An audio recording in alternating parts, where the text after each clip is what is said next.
Hi there, these comments are for Felix, and I am Michael Buckoff, the founder, owner, and the materials writer for the TOEFL online course, the 7-step system to pass a TOEFL IBT. And you just emailed me a question. This is a pretty good question. My YouTube subscribers also might have this same question, so I'm going to answer it for everybody. You say, I'm here to ask you about writing in the TOEFL IBT. I'm very happy to see my improvements in the writing section, and I just got 27 and 28 for my last two writings. However, I want to know whether it's okay to write more than 400 words in writing. I made 465 words for independent practice test number 16. Is it okay if it happens in the real TOEFL IBT test? Yes, it is. But be careful. Here is my own philosophy here with this.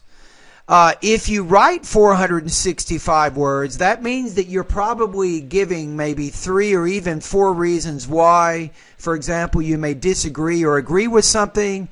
The main thing is, as long as you support the points that you bring up with specific detail and you have depth to the writing, I do not see a 465-word essay lowering your score in any way. In fact, I'm going to give you an experience of one of my other students. His name's Rasa. He took my online TOEFL course last year, and his writing improved from 22 points to 29. And his philosophy was this.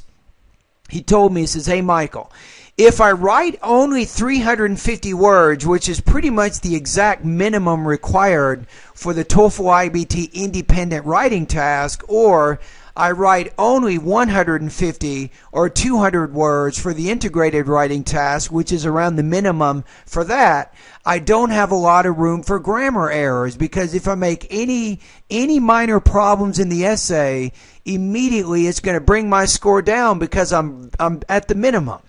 His philosophy was this.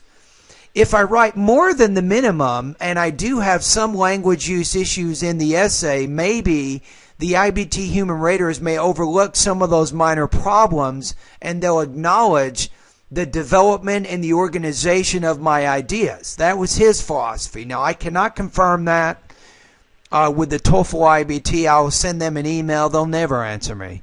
So forget it. But I think it's a pretty good philosophy. So your problem is a good problem. If it's more than 350 words, it's okay. Just make sure you're not overly repetitious.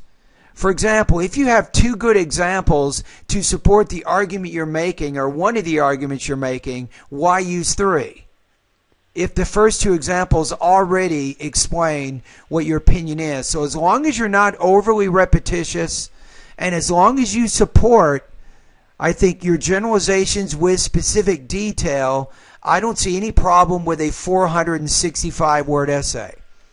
All right, Felix, you're a great student. Keep up the good work.